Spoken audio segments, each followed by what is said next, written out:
Assalamualaikum warahmatullahi wabarakatuh. Jadi baru Pak Cu berkongsi tentang batuan takungan ataupun macam mana takungan, batu yang boleh bersifat takungan, atau dengan lain perkataan yang batu yang boleh menampung minyak dan gas di dalamnya.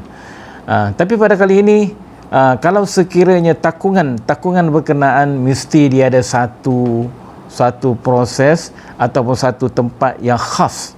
Bukan semua tempat tu ada takungan. Takungan mesti dia ada perangkap dia. Dia mesti ada perangkap dia, ada jenis-jenis perangkap dia. Jadi jenis-jenis perangkap dia mesti ada perangkap. Apa itu perangkap? Itu perangkap minyak. Semua syarikat-syarikat minyak yang ada di atas muka bumi ini mencari perangkap minyak. Sebab itu perangkap minyak itulah yang akan ada minyak dan boleh menghasilkan, boleh mengeluarkan minyak daripada perangkap minyak. Apa kerja perangkap sebenarnya? Jadi apabila kalau kita faham tentang kejadian minyak tadi, kejadian minyak dan kemudian dia akan mengalir mengikut carrier bed atau kawasan lapisan pembawa ke atas, dan kemudian dia akan berhenti. Terhentinya pergerakan tadi adalah, dan juga berlakunya pengumpulan, itu adalah dia sebab dia dah masuk dalam perangkap dia. Macam tikus yang dalam rumah kita berlari sana berlari sini, tiba-tiba ada satu tu masuk dekat perangkap, kena perangkap kita, kena dah. Itulah samanya perangkap. Dia tak boleh nak pergi dah, dia tak boleh nak bergerak ke mana-mana dah. Dia maknanya kalau perangkap tu dia bersifat kotak macam tu, dia akan duduk dalam perangkap itu ya. Dia tak akan pergi ke mana-mana. Dia sehinggalah orang buka dia tu baru dia boleh keluar. Itulah begitu juga dengan perangkap minyak yang ada di bawah bumi, berkilometer yang ada di bawah bumi ini, di mana jenis-jenis perangkapnya adalah, umpama yang paling popular sekali adalah dia panggil dia anticline ataupun anticline ataupun lipatan yang macam tu ke atas. Maknanya kalau sekiranya minyak tu bergerak atas daripada sini dan kemudian dia akan terperangkap di sini, dia tak boleh nak turun ke bawah dah. Sebab sifat minyak tu sendiri adalah bersifat buoyancy atau bersifat menaik ke atas atau disebabkan oleh gravity. Kemudian dia naik atas dan kemudian dia tak boleh. Sebab itulah apabila ada perangkap macam ini, maka lama-kelamaan dia akan memenuhi ruang yang ada. Tapi dengan syarat di bawah ini adalah terdiri daripada batu yang bersifat takungan atau batu takungan. Jadi dari situlah maka terkumpulnya minyak. Dia terkumpul minyak di situ, itulah kita panggil dia sebagai perangkap minyak. Perangkap minyak ini adalah bersifat dipanggil dia punya, dan dikawal oleh struktur ataupun bentuk batuan berkenaan. Jadi dalam geologi ini ataupun dalam ilmu geosains ini, kita ada belajar juga dipanggil sebagai geologi struktur ataupun structural geology. Jadi structural geology itulah dia macam mana kita belajar macam mana pembentukan lipatan, pembentukan sesar kalau macam tu, sesar yang mendatar, bentuk sesar normal ataupun sesar sungkup dan sebagainya. Itu adalah sifat-sifat jenis-jenis sesar yang ada. Dan juga begitu juga ada retakan-retakan yang lain. Dan juga kita belajar juga tentang macam mana struktur sedimen yang ada. Jadi pelapisan sedimen, daripada pelapisan sedimen itu ia boleh membentuk perangkap juga kepada petroleum. Jadi sebab perangkap itu mesti perangkap tu mesti ada satu lapisan, satu lapisan yang menutup dia ataupun struktur yang menghalang dia daripada pergerakan. Apa yang menghalang dia daripada pergerakan adalah mestilah sifat-sifat batuan yang macam inilah. Sebagai contoh shale ni maknanya dia boleh jadi kalau shale hitam macam ini, dia boleh jadi sebagai batu punca, dan juga dia boleh jadi sebagai batu penutup ataupun cap rock, ataupun dia panggil dia sebagai batu penebat kepada takungan minyak. Jadi kalau tanpa penebat itu, maka minyak akan mengalir keluar, akan pergi ke mana-mana sampailah ke permukaan bumi. Dan sebagaimana yang Pak Cu cerita dulu, keluar dalam bentuk rembesan minyak ataupun seepage yang boleh digunakan pakai oleh manusia dululah, orang purba kala dulu dia buat macam untuk perubatan lah, untuk macam-macam benda yang boleh dibuat daripada hasil hidrokarbon yang keluar ke permukaan bumi pada masa itu. Sebab di masa itu adalah teknologi yang tak ada.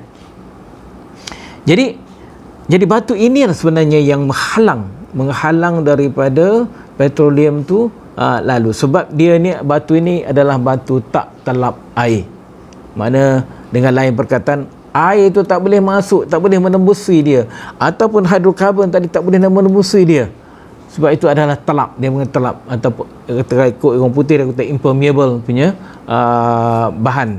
Jadi bahan dia adalah terdiri daripada clay, banyak mineral lempung di dalam batuan shell ni tadi.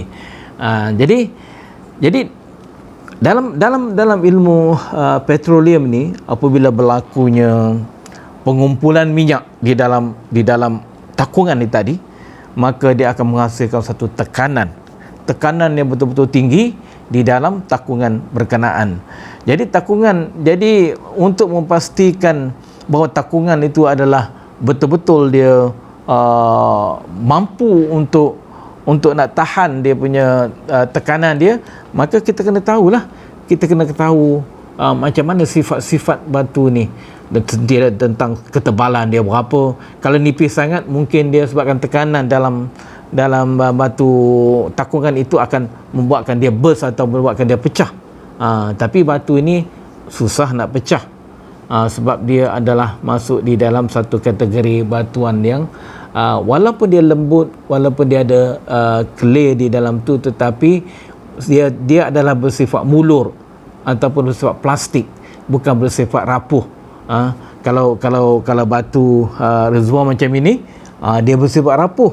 Sebab dia punya komponen yang ada dalam tu ada banyak pasir lah, banyak felspar lah, banyak benda-benda yang rapuh. Jadi dia akan jadi bersifat rapuh. Tapi batu ni adalah dia bersifat mulur, ataupun dia panggil dia ductile punya sifat dia. Jadi susah dia. Walaupun susah macam mana sekalipun, dengan tekanan yang kuat di bahagian bawah daripada takungan, boleh mampu juga dia pecah. Apa jadi kalau sekiranya batu yang penutup tadi ataupun shell ini pecah akan menyebabkan bahan yang ada ataupun pengumpulan hidrokarbon yang ada di dalam takungan minyak tadi akan mengalir keluar pergi ke tempat lain sehinggalah dia akan jumpa perangkap lain. Tapi kalau perangkap lain tu pun tak berupaya juga, dia akan pecah lagi, dia pergi ke cari perangkap lain, ataupun perangkap pun tak pecah lagi, ataupun tak berupaya untuk menahan tekanan itu tadi, maka dia akan keluar ke permukaan bumi. Itulah orang kata sifat-sifat semula jadi yang ada pada hidrokarbon berkenaan. Jadi kita kena tahu lah, kita kena study, kita kena buat juga kajian tentang macam mana integriti dia. Adakah batu ni boleh tahan dengan tekanan sekian-sekian. Jadi kita kena buatlah kajian yang berkaitan dengan integriti batuan penutup. Macam itulah.